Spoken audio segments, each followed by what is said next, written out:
Thank you, Chairman. I want to thank all of you for being here today.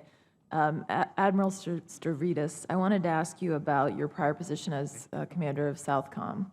And we had testimony this spring from General John Kelly, the commander of SOUTHCOM, about how the networks are working over our southern border, the sophisticated smuggling networks that I can assure you now unfortunately are being used to devastate my state with how heroin's coming into my state.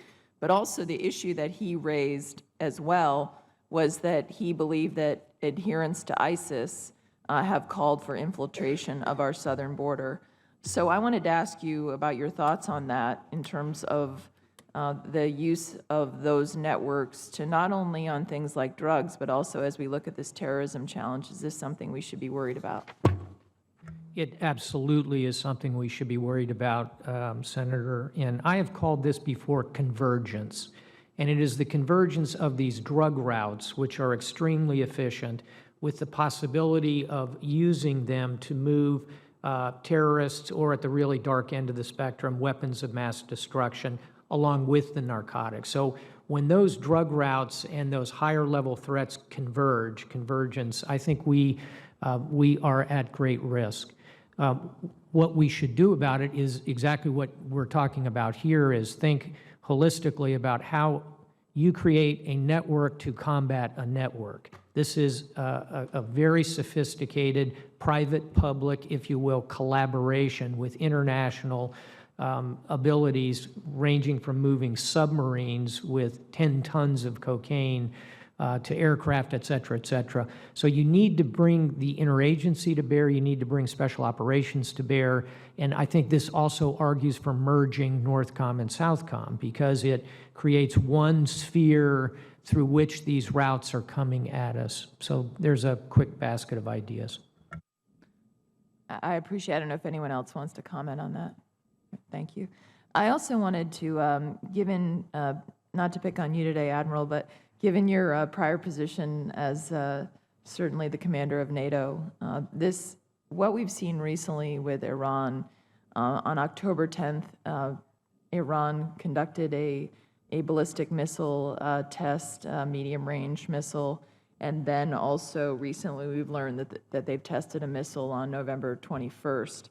And as I look at these missiles, first of all, clear violation of UN resolutions.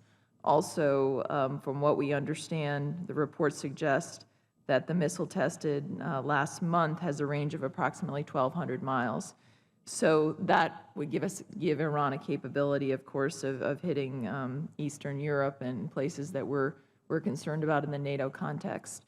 So I've been asking, and I've asked, why aren't we responding to this? And what do you think our response should be?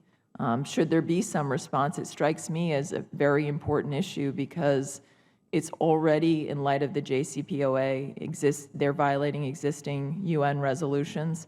And it seems to me if there isn't some response from us, that they're going to continue not only, this does not bode well for the JCPOA, but also to continue to develop ICBM capability, as you know, that could go even further to hit the United States.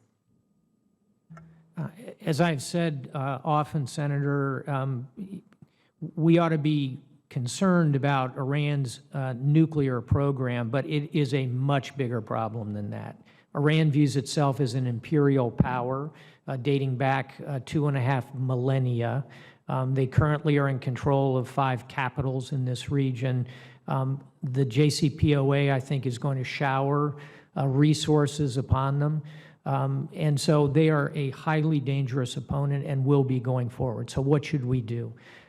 First, we should hold Iran to the commitments they have made in the JCPOA. And if that means that agreement is broken and we therefore return to a sanctions regime, we need to face that. Secondly, we need to use all of our clandestine, our intelligence capability to truly understand what's going on in Iran. Thirdly, we need to stand with our Sunni allies in the region and, of course, with Israel, who are going to be the bulwark against this kind of expansion. Fourthly, in Europe, as you well know, Senator, I took you around there. We looked at the missile defense system. We should continue to move in that direction. That's kind of a beginning, but I think Iran will continue to be a geopolitical threat to the United States. Thank you all.